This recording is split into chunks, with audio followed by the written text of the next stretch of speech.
All right, Modern Warfare fans, I got some great news for you because Mr. Robert Bowling is here, and when he's in the studio, it's great news. What's up, man?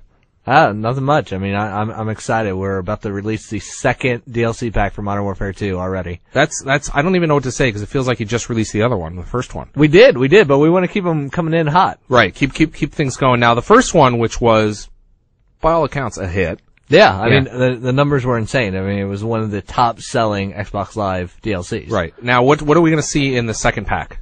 Well, the second pack, which we're referring to as the Resurgence pack. Resurgence. Okay. We're keeping with the formula. We're bringing you 5 locations that you can play in Modern Warfare 2. And so 3 of those are brand new locations you've never seen. Okay. And then we're keeping with what the fans wanted of seeing some of their favorite Call of Duty 4 maps coming back. So, let's talk about the old ones first, and then I want to get into the new ones, because I'm pretty excited about one of the new ones. Yeah, excellent. So the ones we're bringing back are Vacant, yep, which is, the wide open Russian office complex, and there's some really cool details that we changed in that one that I think, depending on whatever your favorite game mode is, you're going to really like. So you've taken the basic map and kind of updated it. Yeah, we've updated it, new visuals, new atmosphere, a lot more detail, similar to what we did to the other ones. But this is the first time we're messing with the geo a little bit, depending on your game type, which is cool. The geo. Yeah, so the way the levels basically, if you remember in Vacant, when you get back to the back part, right, there's a hallway and then it opens up into the large office space. Yep. And there's a gate there that always prevents you from coming into that hallway.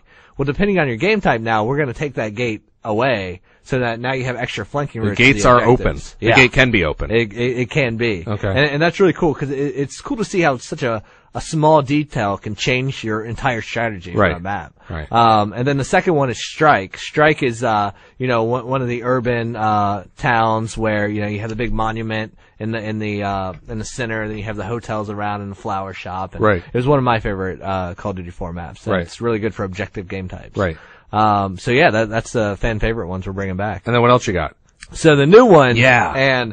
And this one especially I'm excited for. It's called Carnival. Okay. And Carnival is like this desolated amusement park. It's this theme park, and it's not, it's not like anything we've ever done before. It's not a war-torn city. Right. It's not an abandoned this or that. I mean, this is this amusement park that is overrun. Like, you have, your roller coaster, you have your fun house, you have your World of Tomorrow, you have all these really cool, unique locations, and it's just an awesome place to fight in. So it's your chance to really go in and shoot up some carnies. Yeah. Shoot up some carnies. I mean, the carnies are long gone. Right. These guys are gone, but you can post up in their corn dog stand, right, and defend B all you want. Really? But it's really cool in objectives because, I mean, when you're taking fire from a giant clown mouth, it's just awesome. Now, is this a nighttime map? Is it a daytime map? It's a daytime map. Okay. Yeah, it's a daytime map. But what really makes this map is its vantage points. Mm-hmm. I mean, you'll have a sniper who found his way up to the top of the roller coaster, right, and he's laying up there prone, and he's trying to pick, cover B. So you got some great sight lines. Yeah, great sight lines. The top of the funhouse is awesome because it really covers like all of the maps. So if you can hold down the funhouse in the objective games, you're doing pretty good. Now so that sounds like a lot of fun. That's the one I want to talk about, is Carnival, because I've heard some great things about it. I saw some pictures, and it was like, this looks like it's something we've always wanted to do. Yeah, exactly. Go in and just go crazy in a theme park. It's insane. And what's cool is, like, the maps that really come alive in multiplayer are the ones that use original assets. Right. And this is one of those maps. Like, the designer started working on it. He's like, to do this right, we need to come up with all new art. Right. And so they just started hammering away on it, and that's why it's in the second. I mean, I really wanted it in the first DLC pack. So they've been working on it for a while. Yeah. I mean, it's right after launch. And right. Like, DLC 1, they're like, we could probably do it, but we want to give it as much polish. Yeah, you want to do it can. right. Yeah. Right. You want to so do it it's right. all original assets, and I mean, it really makes that. Is it a big, like a theme park, or what? Give us a sense of the scope. It's fairly big. I mean, the atmosphere is huge, but right. the actual player area is big as well. I mean, right. like I said, you have like all the major parts. You have the World of Tomorrow, you have the roller coasters, you have, the game stands, you have right. the fun house, the bumper cars, the castle. Right. You have this huge playable area, right. and they're each unique and themed out, and that's right. what makes it really cool. Right. Wow. That sounds like a lot of fun. Now tell us about the next one. The next one is Trailer Park, and Trailer right. Park's completely different. So this is like super tight, corridors. I mean, you have these trailer parks like super condensed all over. It's a maze to get through there. I mean, you can cut through the abandoned trailers. You can cut around the routes or the community area. You know, there's a pool area. There's a barbecue set with a picnic table and beer cans all over the place. I mean, this is a good old American trailer park. Yeah, let's talk about that for a second, because trailer parks, I mean, I assume it's not like a camping trailer park. This is like what we see on the side of the road, that some... they're manufactured housing, I think is what the proper term is. Yeah, they're mobile estates. Mobile estates, right. Yeah, and this mobile estate, I mean, it's cool. And it actually, like, in context of the game, it's actually like the living quarters for the people who run the boneyard. So if you remember the boneyard level from the single player. Are we going to see the boneyard in the distance? You'll see it in the background. Okay. But that's not, you know, you're playing in this living quarters for that. Right. So they have all these like makeshift trailers that they live in. And it's just a cool map for objectives because like, it's a maze. It's just tight quarters. When you see that HQ pop up, you're trying to figure out the best path. So I want to cut through the tight knit corners where I could easily be pinned down. Right.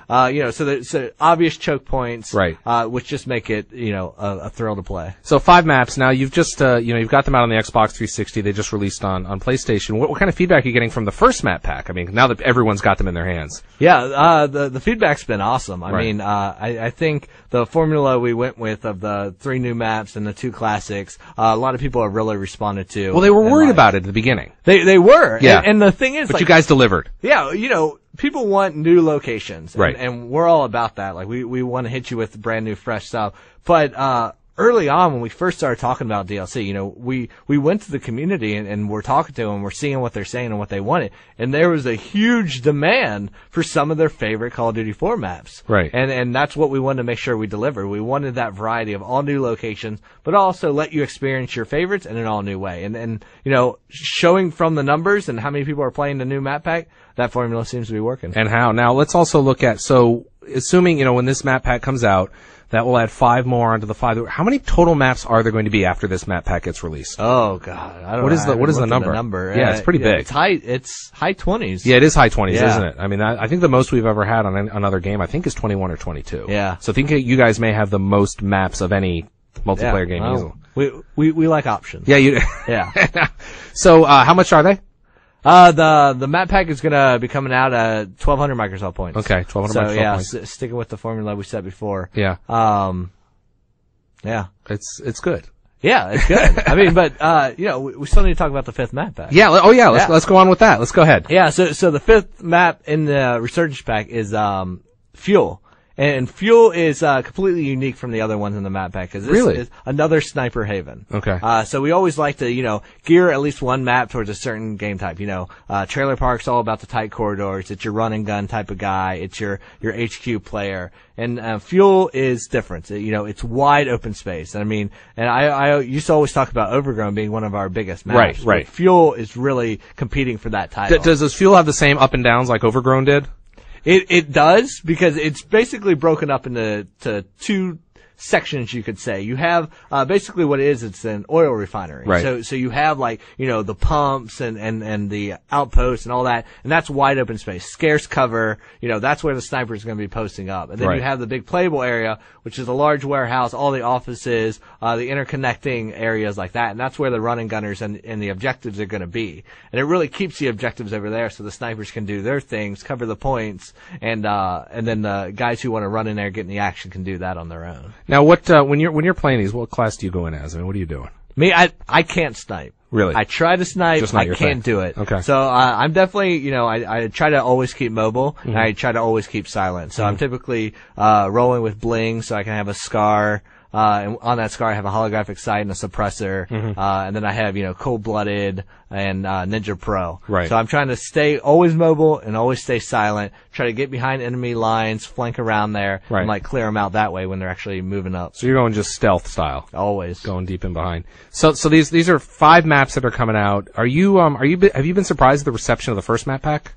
I was. I mean, I know how, ravenous our community is. Yeah. But when this map pack hit, like, people ate them up. I mean, and when we first launched, we're like, okay, we're gonna limit the maps to the 2 stimulus playlists. Right. And, we'll be doing that again with the Resurgence playlist. Okay. But what we learned from last time is before if you wanted to play the new maps, you had to jump into those 2 playlists. Right. And the reason we did that is because we don't want to, we don't want you to have a bad matchmaking experience. So, you want to play the new maps. We want to make sure you have plenty of people to play with, so we condense them in there, and you can rotate through all the playlists.